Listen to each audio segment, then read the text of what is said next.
Myra's feet dragged against the pavement, her shoulders slumping under the weight of another grueling shift at the hospital. The city was always restless, but at this late hour, the streets seemed wrapped in an eerie calm.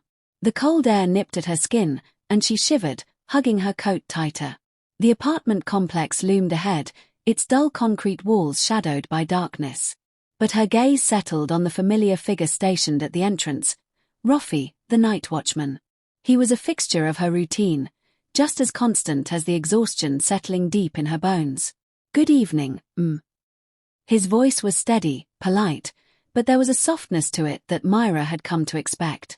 "Hi, Rafi." She managed a tired smile, her breath visible in the chilly air. "Quiet night." He nodded, eyes never straying from her face.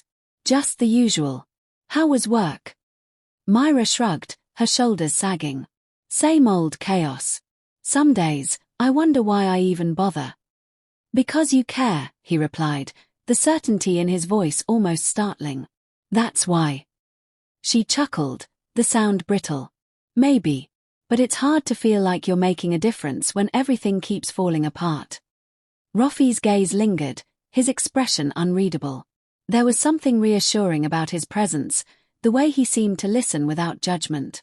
Myra found herself pausing longer than usual, the urge to simply keep talking gnawing at her. "Anyway," she cleared her throat, her cheeks flushing with embarrassment. "I should get some sleep before my brain shuts down completely."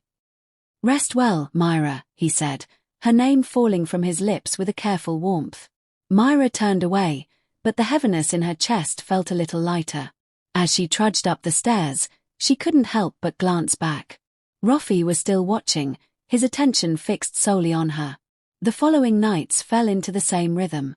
Myra would arrive, exhausted and hollow, only to find Rafi there, waiting. And though their conversations were brief, they became the moments she looked forward to the most.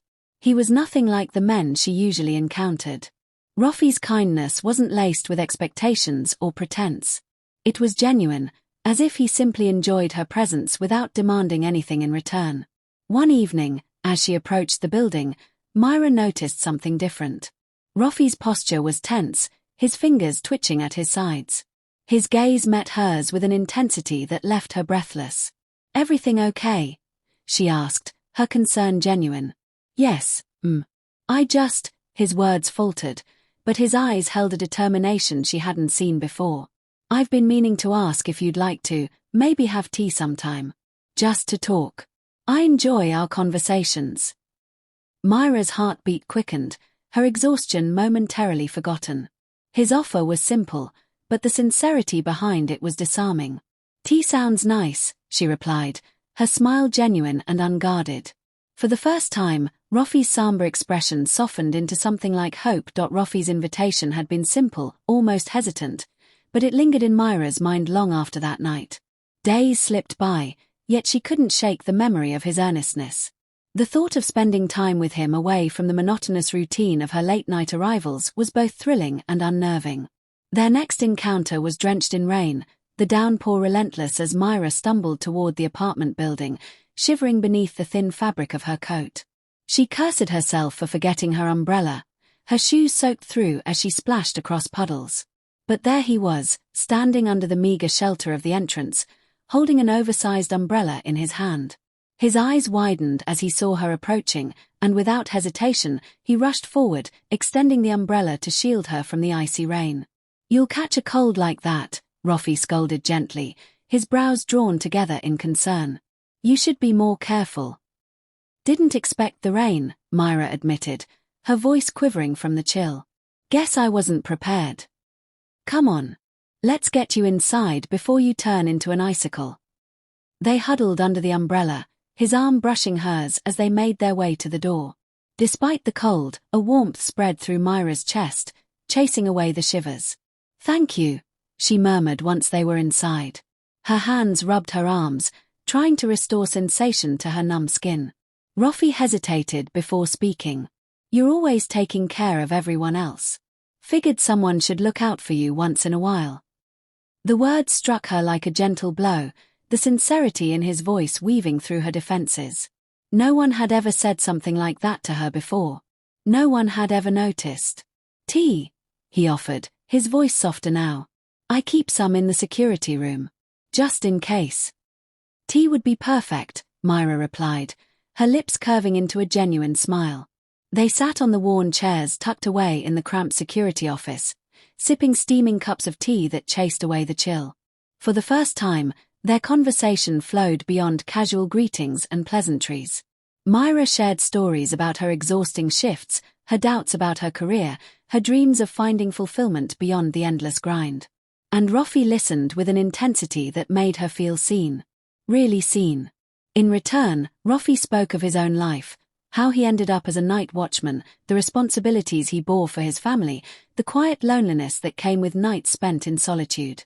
Their words wrapped around each other, softening the loneliness both of them carried. And when the conversation eventually trailed off, it wasn't from discomfort, but the natural lull of two people who had finally found someone willing to listen. The night grew late, but Mira made no move to leave. And neither did Rafi. The rain continued to fall outside, a steady drumming against the rooftop that only seemed to intensify the quiet between them.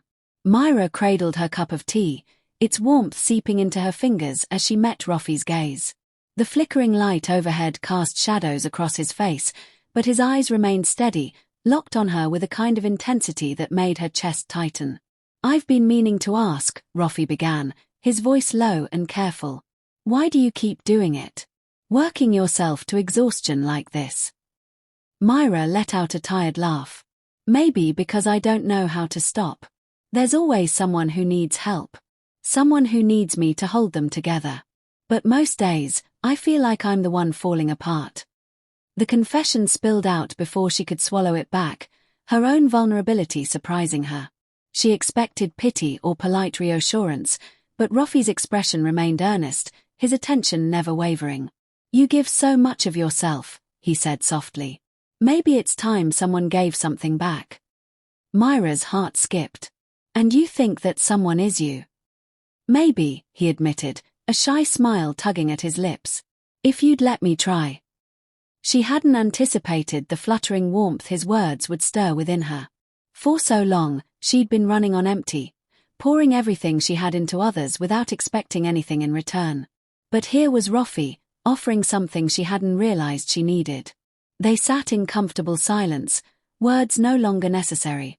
Rafi's hand rested on the table, inches from hers, his fingers twitching as if torn between hesitation and hope. Without thinking, Mira reached out and placed her hand over his. His skin was rough, his touch tentative, but the connection felt real. Solid. "Maybe I've been waiting for someone to offer," Mira confessed, her voice barely above a whisper. Rafi's fingers tightened around hers, his grip gentle yet reassuring. "Then let me. Even if it's just for tonight." Her breath hitched, her pulse quickening. The air between them grew thick, charged with something neither of them could ignore. The invitation was there, unspoken but unmistakable. And Mira found herself nodding before doubt could steal the moment away.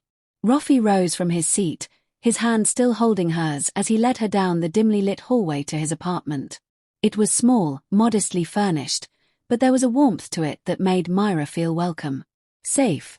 They settled on the couch, conversation fading into a different kind of closeness. Rafi's touch was gentle, his arms wrapping around her as if she were something fragile and precious. And when their lips met, it was not the desperate act of two lonely souls, but the gentle discovery of something worth holding on to. The world outside blurred into insignificance. For once, Mira allowed herself to be cared for, to be seen. And it felt like everything she hadn't known she was searching for. Morning crept in through thin curtains, painting the room in pale gold. Mira stirred, her cheek pressed against the softness of Rafi's chest. His steady heartbeat was the first sound she registered, its calm rhythm soothing her frayed nerves. For a moment, she simply lay there, letting the warmth of his embrace cocoon her from reality. The world outside felt distant, its demands a mere whisper. She hadn't realized how heavy her loneliness had been until it lifted, even if only for a night. "Good morning," Rafi's voice rumbled through his chest, still thick with sleep. His hand gently traced circles along her back, his touch tender and unhurried. "Morning," Mira replied, her voice barely above a whisper. A blush crept up her cheeks, but she didn't pull away. Instead, she tilted her head to look at him, her gaze meeting his. Last night was unexpected. In a good way, I hope, Rafi said, his lips curving into a hopeful smile. In a very good way, she admitted, her chest tightening at the relief that flooded his expression. I didn't expect to feel this connected with you. Neither did I. His fingers intertwined with hers, his grip gentle but firm. But it feels right, doesn't it? It does, she confessed, the words tasting both terrifying and thrilling. Rafi's thumb brushed against her knuckles, his expression growing serious. Mira, I don't want this to be just a memory. I know it's probably foolish of me to hope, but I want more than just one night.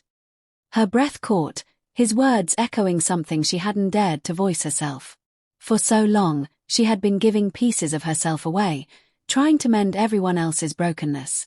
But with Rafi, it felt different. He wasn't asking her to fix him. He was simply offering himself, flaws and all. I want more, too, she admitted, her voice trembling with the weight of her honesty. But I'm scared. Scared that this will turn into something I can't handle. That I'll end up ruining it somehow. You won't, Rafi replied with quiet certainty. Whatever happens, we'll face it together. I just want the chance to try.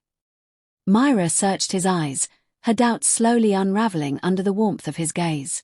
Maybe it wouldn't be perfect. Maybe it would be messy and complicated. But for once, she felt ready to take that risk. Okay, she said, her voice steadying. Let's try. A smile broke across Rafi's face, genuine and unguarded. And as he drew her into his arms once more, Mira allowed herself to believe that maybe, just maybe, she had finally found something worth holding on to.